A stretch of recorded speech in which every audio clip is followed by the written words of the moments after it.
Армысыздар қазақ елі. Бүгін 31 мамыр саяси қуғын-сүргін және ашаршылық құрбандарын еске алу күні. Тарихшылар дерегінше 1937-38 жылдары Совет билігі жүргізген саяси реформа кезінде Қазақстанда 120 мыңнан аса адам қуғынға ұшырап, 25 мыңы атылған.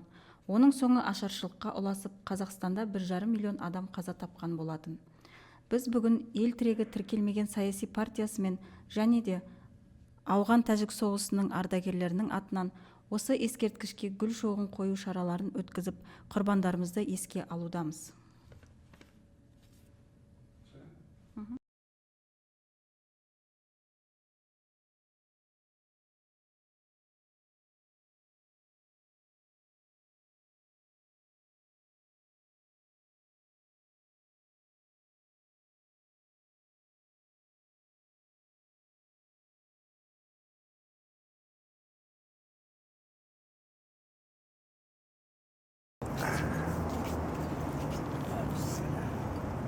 أعوذ بالله من الشيطان الرجيم بسم الله الرحمن الرحيم الحمد لله رب العالمين الرحمن الرحيم مالك يوم الدين إياك نعبد وإياك نستعين اهدنا صراط المستقيم صراط الذين أنعمت عليهم غير المغضوب عليهم ولا الضالين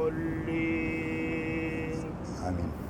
بسم الله الرحمن الرحيم والعصر إن الإنسان لفي خسر إلا الذين آمنوا وعملوا الصالحات وتواصوا بالحق وتواصوا بالصبر بسم الله الرحمن الرحيم إذا جاء نصر الله والفتح ورأيت الناس يدخلون في دين الله أفواجا فسبح بحمد ربك واستغفر إنه كان توابا بسم الله الرحمن الرحيم قل هو الله أحد الله الصمد لم يلد ولم يولد ولم يكن له كفوا أحد الله أكبر الله أكبر الله أكبر صدق الله العظيم سبحان ربك رب العزة عما يصفون والمرسلين الحمد لله رب العالمين آمين.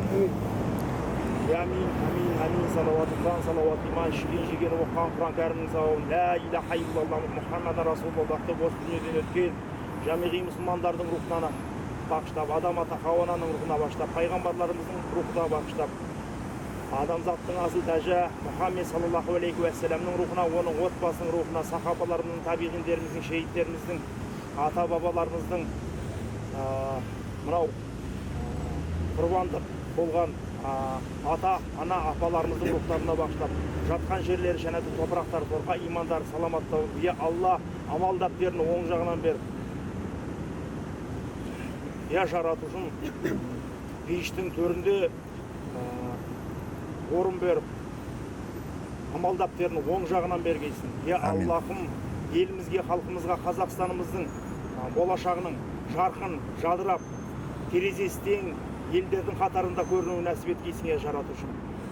Я Алла жоғарыда отқана ағаларымызға тауфиқ беріп, я жаратушым осы елдің қамы үшін өсіп, өніп, маңдай терін төгетін азаматтарымыз аман болып, еліміз, халқымыз аман болып, өсіріп жатқан ұрпақтарымыз осы кең байтақ жерімізге иелік етіп, Аллахтың қалауымен еліміз өркейіп, өсіп өнуіне нәсіп еткейсің жаратушым. Амин. Роббана атина фид дуния хасана ва фил ахирати хасана ва қина ғазабанар би рахматика амин. Енді мынау ашаршылық құрбандарының басына келіп міне тағзым етіп тұрмыз. Ел тірегі тіркелмеген партиясы бар, ақсақалдар алқасы бар, ұлттық мүдде қоғамдық кеңесі бар, ағалдар ақсақалдар алқасы бар, Ауған соғысының ардагерлері, Тәжік Ауған соғысының ардагерлері бар. Еске алып, бұл енді қазақ халқына жасалған қиянат, оны білесіздер, қолдан ұйымдастырылған ашаршылық. Сол кезде қаншама қазағымыз мерт болды, о дүниелік болып кетті. Қазақ қана емес, қазақтың балалары да қырылды. Қаншама қастандық жасалды біздің қазақ халқына. Сондықтан келешекте бұндай қастандық қайталанбас үшін өзіміздің елімізді, жерімізді қорғайтын азаматтар аман болсын. Мынау ел басында отырған ағалар, үлкен билер, депутаттар келешекте бұндай заман қайталанбас үшін еліміздің іргесін, еліміздің намысын ешкімге таптатпай, басымыздан сөз асырмай, өз қазақ еліміз мәңгі жасау үшін бір болып, бірігіп, елімізге ешқандай жауды шаптырмауымыз керек. Бисмиллахи-рахмани-рахим. Ассаламу алейкум, рахматуллахи ва баракатуху. Сегодня мы возложили венки в День памяти политических репрессий и скорби, а также и голода. Сегодня незарегистрированная партия Елтрега, а также ветераны боевых действий на таджико-афганской границе, Республиканское общественное объединение Союз ветеранов, участников боевых действий на таджико-афганской границе, совместно с гражданскими людьми вот сегодня возложили цветы, сегодня прочитали Коран, чтобы Аллах простил все грехи и дал им высшую степень рая, фирдаус, иншаллах. Сегодня нашим государством, а именно в лице президента Токаева,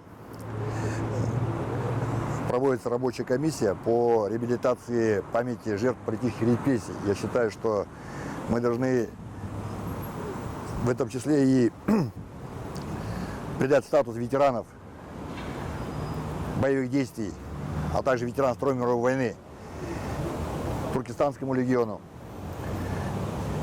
Это, я считаю, будет правильно и законно, потому что наше государство сегодня, везде мы об этом говорим, правовое. А если правое, то должно двигаться в правом поле. И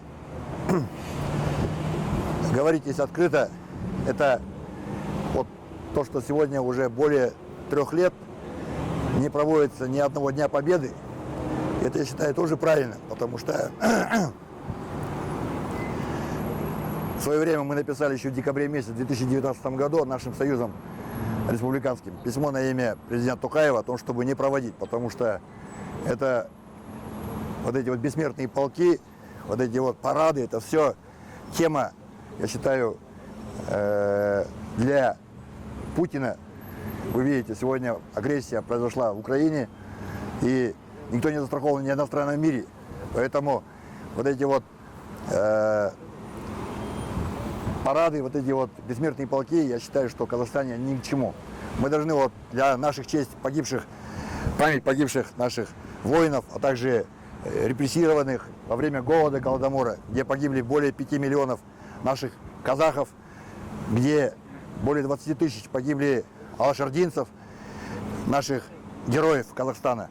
Вот этих людей мы должны чтить и помнить не прохождением вот этих вот портретов, которые ни к чему не привязывают. Наша задача, как мусульмане, и мы считаем, что наше государство, вот здесь проживает более 80% мусульман, она уже как мусульманское государство, и более 15 тысяч уже построены мечети у нас в Казахстане. Поэтому мы должны вот в таком направлении должны двигаться, без всяких вот этих вот парадов. Поэтому сегодня все показывает одно целое. Казахстан – это независимое суверенное государство, которое должно выполнять обязательства перед ООН. Мы члены ООН. И, соответственно, если весь мир отмечает 8 мая как День памяти и скорби, а не День Победы, как праздновали в СНГ, то мы должны в этом направлении двигаться, и должны у нас в Казахстане быть День памяти и скорби. Поэтому в Узбекистане День памяти и скорби, в Европе День памяти и скорби, в Америке День памяти и скорби, в Украине День памяти и скорби. Почему у нас в Казахстане не должно быть этого? Поэтому я считаю, что вот эти мероприятия, которые мы проводим, они должны быть именно вот такого направления. С уважением, Мурат Мухамеджанов. Поддерживаю. Рахмет. Қолдайсыз ба? Жоқ, қолдаймын. Рахмет. Солай болу керек қой. Иншалла. Дұрыс айтасыз. Жігіттеріміздің және ашаршылық күнін еске алып, осыны аза тұтып келіп отырмыз. Ассалаумағалейкум. Совет үкіметінің істеген сондай Айтасыз. қасіретін бәріміз білеміз, ол тарих беттерінде бар. Жаңа ағаларымыз айтып жатыр, қолдан жасалған жаңағы аштық, қаншама халық, қазақ халқы соның ішінде 5 миллион, 6 миллионға жақын сондай ашаршылық болды.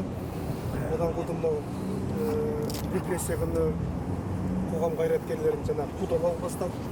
Ол кезде жаңағы ол кісілермен емес, ол кісілердің отбасы, туыс туғандары бәрін жаңағы осы күні сондай бәріміз еске аламыз. Оның бәрі өзіміздің Алжир түрмесінде жаңағы сол қайраткерлердің жаңағы келіншектері, отбасы сол жерде жаңағы өте ауыр кезең болды. Ол жалғыз біздің қазақ елінде ғана емес, ол бүкіл Совет одағы Латвия, Литва бар, Эстония бар, Польша бар, жаңағы Беларусь, Украиндық азаматтар әлі күнге дейін келіп, Алжир музейіне келіп өздерін жаңағы еске алып тағзым етіп, гүл шоқтарын қойып қайтады. Соған келіп отқан тәжік ауған ардагерлерге рахметімді айтамын. Жалғыз тәжік ауған ардагерлеріміз ел тірегі тіркелмеген партиясы бәріміз ұйымдастық. Осындай іс-шара ұйымдастырып жатырмыз. Жаңа Мәкен айтып кетті, жаңағы парадтарды жаңағы тоқтатуымыз керек деп. Мен бір түсінбейтін бір нем бар. Мысалы жақында 9 мамыр күні не болды? Алматыда жаңағы шествие болды. Бессмертный полк. Бессмертный полк деген. Сонда жаңағы Сталиннің, жаңағы Голощекин, Берияның Қалай түсінуге болады ол? Соны көтеріп жүрді. Астағфирулла. Енді мына Микоян, да? Микоянның жаңағы қырып тастаған. Енді бүгін Олардың бұйрықпен қанша адам қырылды. тарих беттерінде белгіленген солардың жаңағы қолдарымен жасалған біліп отырмыз, иә. Сөйте тұра жаңағы біздің жаңағы Қазақстан азаматтары соны көтеріп, парадта шығып ұстап жүргендерін енді бұл ойға сыймайтын нәрсе. Енді қарама қайшы болып тұр да. Соны бір жоғарғы орындағы ішкі саясат содан бір талап етем. Сөйте тұра жаңағы Сталинді қолдап не істеп жүрген адамдарға бір өзінің бір несі болу керек ау деп ойлаймыз. Шектеу болу керек. Сондықтан жігіттер бәріңізге рахмет. Осылай тағы бір айта кететін жігіттер, мынау жақында ғана біздің ана көк туымызды жоғары көтеріп, жаңағы қаңтар оқиғасында алып шыққан Берік Әбішев деген жігітіміз бар. Ол жақсарып, қазір операциядан шықты ғой. Енді сондай жігіттерімізді жаңағы біздің қазақтың рухын көтеретін жігіттерді осындай кездері ақырындап қолдап отыруымыз керек деп ойлаймыз. Жаңағы олар мысалы жаңағы артқа қарасақ, мынау кезіндегі алаш қайраткерлеріміз сияқты ол жігітте жаңағы өзіне жаңағы Қазақстан үшін өзінің еңбегі, жаңағы қазақтың рухын көтеру жағында өте өзінің жаңағы ісі Халық қаһарман беру керек қой, иншаллах. беру керек. Қазақ батыры ғой. Қазақ батыры. Қазірден бастап оны өзіміз айта жүруіміз керекпіз. Сол айтайын деген. Аға. Құрметті отандастар, міне бүгін бүкіл әлемге аян біздің қазақ елінің өздеріңіз білесіздер, кімге қай уақытта болса да кең көңілмен қарап, қандай қаңғып жүрген адамдарды болса да бауырына басқан қазақ ұлтының осыған дейін өзінің 1906 жылы санақ болғанда бізде 6 миллион болған екенбіз. 6 миллион. Сонда Ахмет Байтұрсынов ағаларымыз айтқан екен, аталарымыз. Әлхамдулилля 6 миллионымыз, басымыз біріксе, Құдайға шүкір, жеріміз бар, өсеміз, өнеміз деп. Сол уақытта өзбек 700 мың болған екен. Мына тұрған сол өзбек неше болды қазір? 35 миллион болды. Біз әлі 32 миллион. Біз әлі міне 12 миллионға жеттік пе, жетпедік пе? Бұның бәрін істеген кім екенін білесіздер ғой сіздер. Кім екенін біле екен. Бізді қырқып отырған, әдейілеп малын алып, әдейілеп бүкіл әлем куә. Малын алдындағы малын алып, жарықтан көп халқымызды қырып тастады қолдан. Және бүкіл тарихымызды жаңадан жаздырып, бүкіл елді адастырып, осындай мәңгүт болсын, ақыры тілінен, дінінен жолсын, құрысын деп осы күнге дейін әкелді міне. Құдай сақтап, егемендігімізді алып, өз етегіміз жиып, есімізді жиып етегіміз жабамыз ба дегелі міне 30 жыл болды. Бірақ тағы да білесіздер, егемендігімізді алып тұрып, осындай жағдайға ұшырадық. Сенген адамымыз мынандай болып міне, әлі күнге дейін өсе алмай, әлі күнге дейін тілімізді тұғырына қондыра алмай, әлі күнге дейін жерімізді шегелеп тұрып, 16 жылы сатып жүре жаздағанда бүкіл қазақ болып тұрдық та, міне мораторияға бірінің артына бірін қойғызды, әлі күнге дейін мораторияда тұр. Енді халықтың талабы бойынша жер қазақ халқынікі, ол ешкімге шыққасан сатылмайды, және шетелдіктерге де жалға да берілмейді деп, осыны конституцияға кіргізсін деп қаншама талап қойып жатырмыз. Бірақ көріп отырсыздар, міне референдумға қандай түрде әкелген.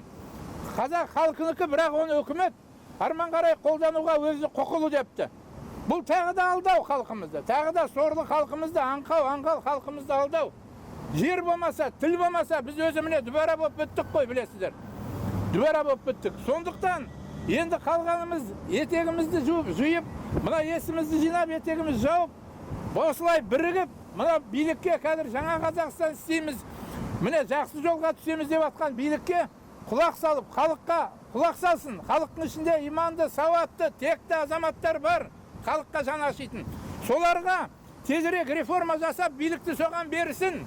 Ешкімге сеніп керек жоқ. Бүкіл әлемге масқара болып атқан міне орыс халқының тілін әкеп, тағы тығып қойып, қосалқыландырып, мына неге референдумға қоспапты. Тағы да кетпекшіміз солай. Болмаса бүкіл әлемге масқара болдық, мазақ болдық. Сондықтан халық болып бейбіт түрде талап етейік, тілімізді орнына қондырайық, еліміздің жаңағы ешкімге сатылмасын, жалға да берілмесін дегенді конституцияға кіргізуді талап етейік бірге. Менің айтатыным осы. Аман болайық, тектілер бір болайық.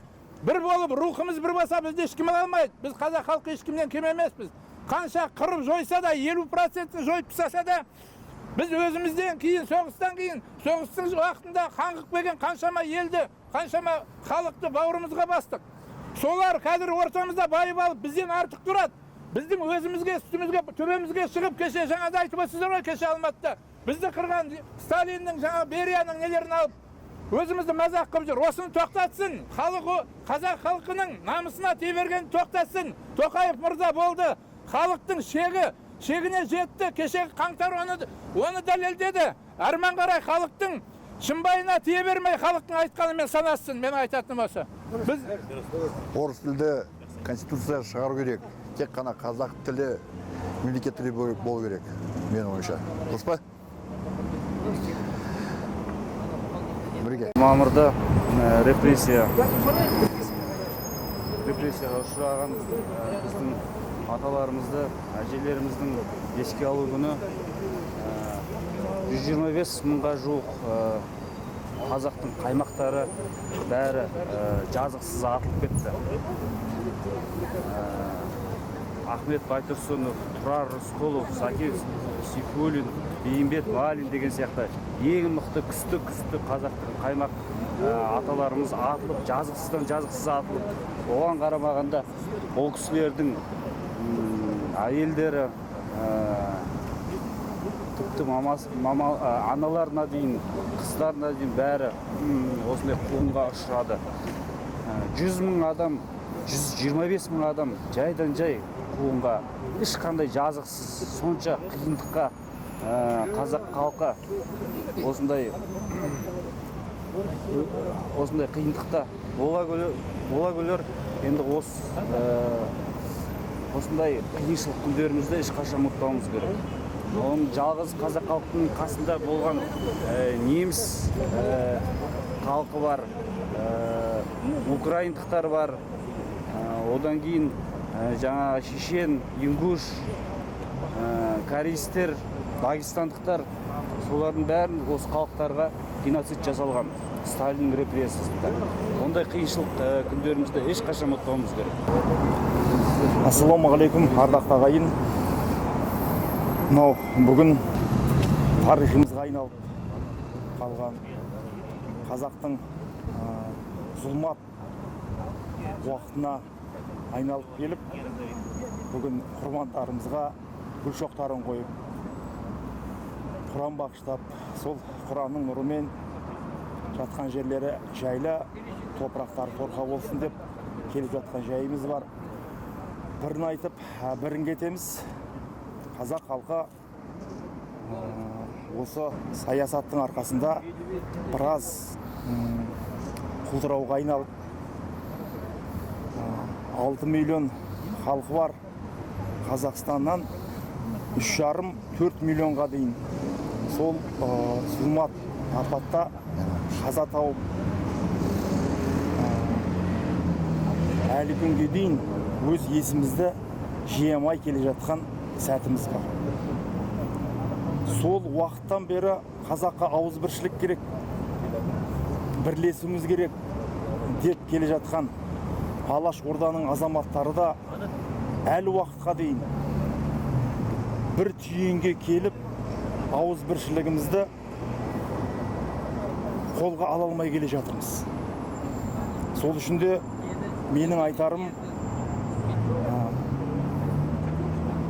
біреуді артынан кіріз дегенше біз өзімізден бастап дұрысталғанды жөн көремін.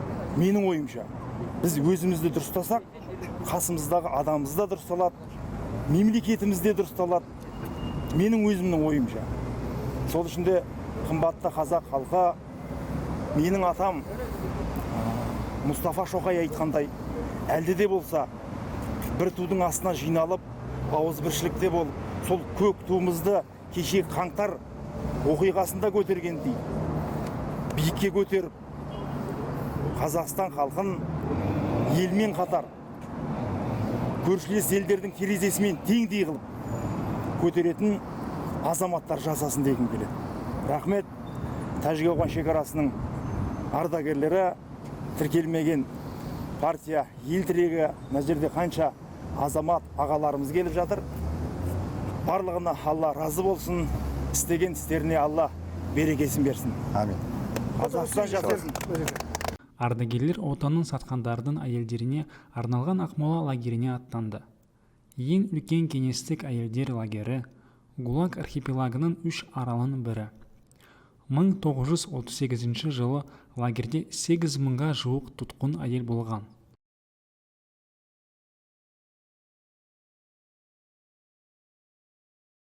Уважаемые друзья, уважаемые ветераны, сегодня находимся в мемориальном комплексе «Алжир». Сегодня хотим почтить память погибших, репрессированных людей, которые пострадали во время тоталитарного режима Советского Союза. Сталин, Берия, Микоян и многие другие негодяи, которые своими приказами, указами уничтожили сотни тысяч людей. Была депортация народов, чеченского народа, ингушей, молдаван, корейцев и многих других. Здесь вот имена погибших людей. Здесь вот есть и прибалты, немцы, чехи, поляки, японцы и многие другие, казахи. Этот режим принес страдания, горе нашему казахскому народу. Вообще, мы должны помнить и чтить. И чтобы не повторились такие уроки, которые произошли в советское время, мы должны об этом говорить. И вообще, я считаю, что пришло время признать Сталина, Берия и многих других негодяев военными преступниками, которые уничтожали людей, совершали преступления против человечности, военные преступления. И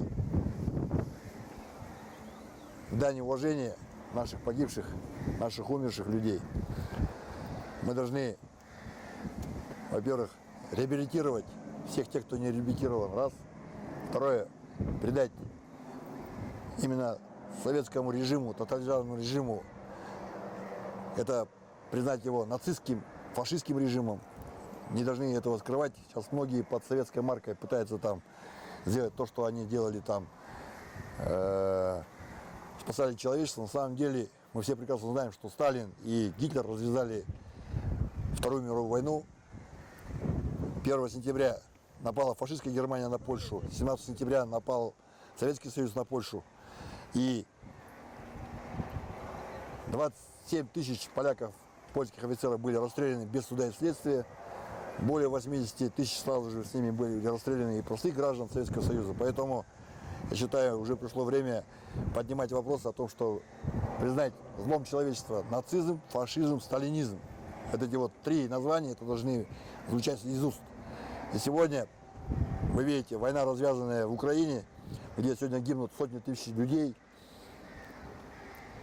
Я считаю, что Путина надо тоже признать как фашистом 21 века, Гитлером 21 века, где в будущем также признать путинизм, фашизм, нацизм, сталинизм, все в одном лице. Поэтому, уважаемые друзья, наши уважаемые ветераны, сегодня я благодарю Всевышнего Аллаха, что мы имеем независимость благодаря нашему народу, казахскому народу. Мы имеем вот такую огромную территорию, наши предки защищали, отражали натиски врагов. Если, не дай Аллах, кто-то сюда сунется, мы должны их уничтожать беспощадно, никого не должны жалеть. Всех врагов должны, как мы говорим и заявляем еще раз, те негодяи, депутаты Российской Федерации, Никонов, Федоров, Бородай, Севастьянов и многие другие негодяи, которые хотят рыпнуться на нашу землю казахскую, мы должны всех их уничтожить, всех должны похоронить здесь. Вот. 2 метра до глубины, 2 метра земли, их мечта должна сбыться, здесь должны всех похоронить, как оккупантов. Вот эти вот путлерские псы, которые сегодня нападают на такие страны, как Грузия, где захватили Абхазию, Южную Осетию, Приднестровье, Молдавии, где Украина, Донецк, Луганск, Крым, теперь хотят Херсон, Запорожье, Одесскую и так далее уже. Поэтому они уже хотят больше. Поэтому ни в коем разе мы не должны допустить, чтобы вот такое возникло у нас в Казахстане. И вот это вот мы должны говорить, должны напоминать, что Казахстан – это суверенное независимое государство. В свое время казахи уничтожили целых наших врагов, джунгаров. Мы не оставили ни одного джунгара, ни одного. Поэтому всех наших врагов мы должны уничтожать. Никого не должны жалеть. Беспощадно уничтожать. И никаких не должны вот эти вот памятники Микояна, улицы, вот эти вот школы, все вот эти вот памятники Ленина, там, Сталина, Микояна, все должны быть уничтожены. Не надо их в Казахстане иметь. Поэтому вот. А то получается, как будто мы лицемерим. В одном месте приходим, воздвигаем венки, говорим о жертвах погибших в политических репрессиях. И в другом месте, тут же, вот как вот сегодня, мы 9 мая видели, да, прошли бессмертный полк с фотографиями Сталина, Микояна, Берии. Как это понять? Эти люди убивали казахов, а сегодня мы их, кто-то там их отождествляет. Так нельзя должно. Все должны быть осуждены всем казахским народом. Поэтому давайте за то, что наши предки сражались, бились, защищали нашу родину, мы должны вот это вот отстаивать дальше. И чтобы нашим детям мы оставили то, что сегодня мы имеем. Поэтому всех врагов будем уничтожать, никого жалеть не будем. Иншаллах. Аллаху Акбар. Окей. أعوذ بالله من الشيطان الرجيم بسم الله الرحمن الرحيم الحمد لله رب العالمين الرحمن الرحيم مالك يوم الدين إياك نعبد وإياك نستعين اهدنا صراط المستقيم صراط الذين أنعمت عليهم غير المغضوب عليهم ولا الضالين آمين.